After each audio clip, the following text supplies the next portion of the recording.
ना जाने क्या सूझा महाराज परीक्षित को, वह मुकुट उतार करके और अपना मुकुट उतार करके वह मुकुट को अपने सिर पर धारण कर लिया। सिर पर धारण करके सुदूर वन की यात्रा के लिए चले। ये मुकुट किसका है? तो उन्होंने कहा कि महाराज जरासंध का मुकुट था। जीवन में किसी भी प्रकार से अगर पाप का धन घर में आ रहा हो तो मत लाओ।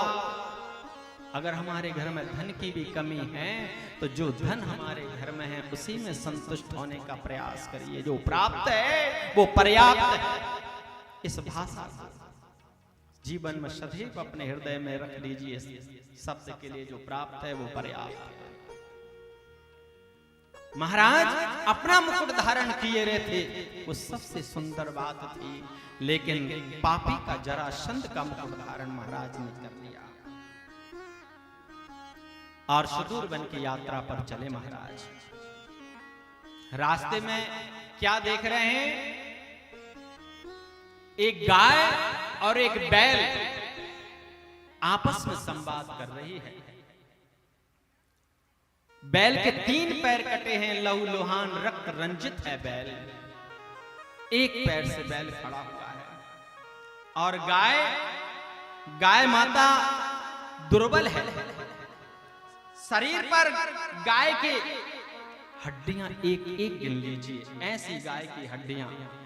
और आज गौ माता रो रही है और गौ माता रो करके उस बैल की तरफ देख करके मानो एक प्रश्न कर रही हो, ये 3 पैर आपके जो कटे हुए हैं वो किसने काटे हुए हैं?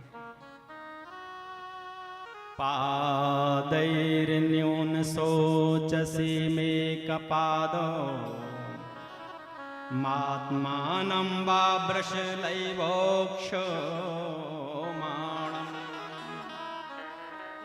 बैल बोल पड़े, कल्याणी आप कुशल से तो हो, आप क्यों रो रही हो? ये नेत्रों से आपके आंसू क्यों झरझर आपके आंसू गिर रहे हैं? आप क्या मेरे ये कटे हुए जो पैर हैं इनको देख करके रो रही हैं? हाँ, आपके जो पैर किसने काटे? ये किसने आपके पैर काटे हैं? 4 पैर हैं, आप साक्षात धर्म है। एक पैर सत्य का बचा, बाकी 3 पैर काट दिए गए। किसने काटे हैं? बड़े रुदन भाव से वो कह रही है। तो वो कह रहे हैं मैं किस किस का नाम बताऊं? किम छात्र बंधुम कालिनोपसृष्टान राष्ट्राणि वा तैर्वरो पितानि। मैं किस किस की बात करूं? कौन कौन से शासकों की बात करूं? उन शासकों का नाम मात्र राजा 16 यानी कलयुगी है।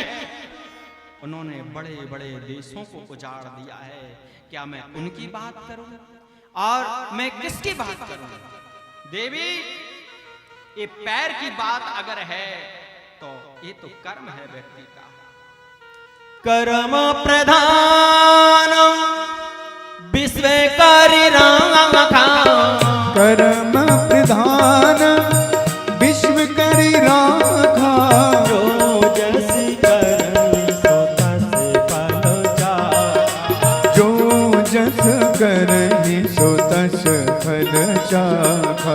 अरे देवी, इस दुनिया में कोई किसी को कष्ट नहीं दे सकता।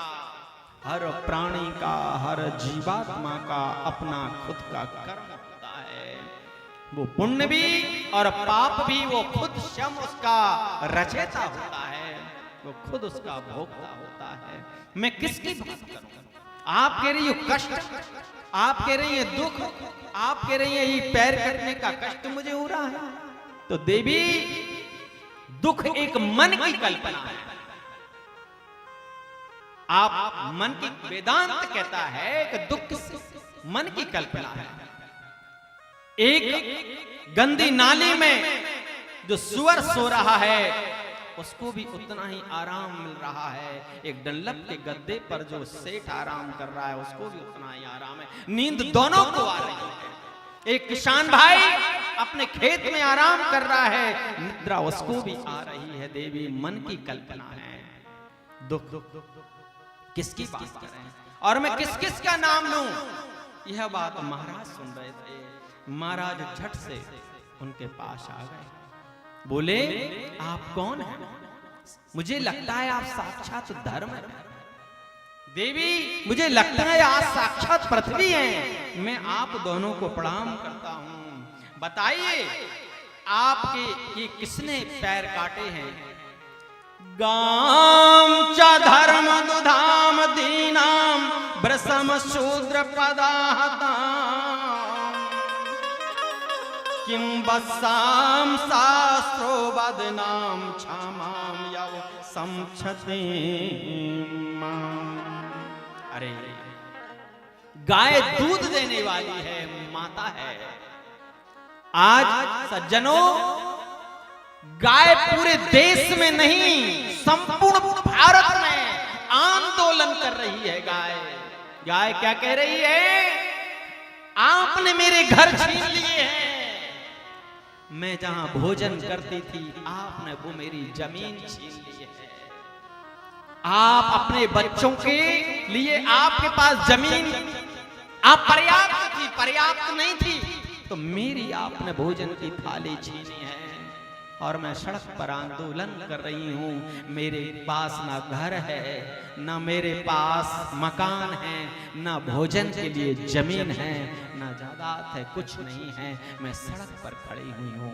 जहां देखो वो गाय एक्सीडेंट से मारी जा रही है। वो किसान जो 4 एकड़ जमीन में भी प्रसन्न रहता था, वो आज 50 एकड़ जमीन में भी प्रसन्न नहीं है। क्यों नहीं है? कि गाय सड़क पर है, हमारी गौ माता सड़क पर है। हर आदमी उपदेश करता है, महाराज आजकल तो गाय सड़क पर है। आपके घर में कितनी गाय हैं? गौशाला आज देश में जगह जगह पर खुल रही है। गौशाला मेरे प्यारे भाइयों, गौशाला निदान नहीं है गौ माता के लिए। आप स्वयं एक गाय पालें। आज ब्लड प्रेशर, शुगर, थायराइड जैसी, माइग्रेन जैसी बड़ी बड़ी बीमारियां को आजकल सरल भाव में लिया जा रहा है। ये तो क्या है? ये तो एक गोली तो खाना है। ये तो आती जाती रहती है छोटी मोटी बीमारियां तो आजकल हर आदमी को हो गई हैं। क्यों है? हम दूध नहीं खा रहे हैं सही, हम पैकेट का दूध पी रहे हैं, केमिकल का दूध, केमिकल का जो है ना घी। अगर आप गाय पालेंगे तो गाय का तो दूध अमृत।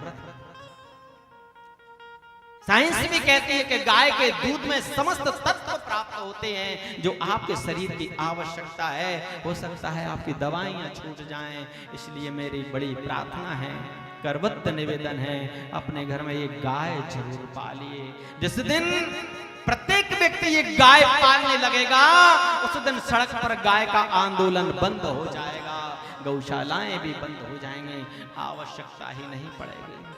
क्योंकि गाय हमारी माता है। वो हमने उसका दूध पिया और बूढ़ी हो गई तो कटने को भेज दिया। सज्जनों, सरकार भी कहां तक गौशालाएं बनवाएगी? गाय हमारी माँ है, माँ को हमने बाहर किया। बैल पिता है, पिता को बाहर किया। और एक सज्जन कह रहे थे, महाराज जी चिंता नहीं करिए, एक समय ऐसे आने वाला है कि हर पंचायत में भी सरकार एक योजना लाएगी वृद्ध आश्रम की। तो वो क्यों लाएगी? कि आजकल बच्चे अपने माता पिता से भी परेशान हैं, वृद्ध आश्रम में माता पिता को छोड़ेंगे, वो समय जल्दी आने वाला है।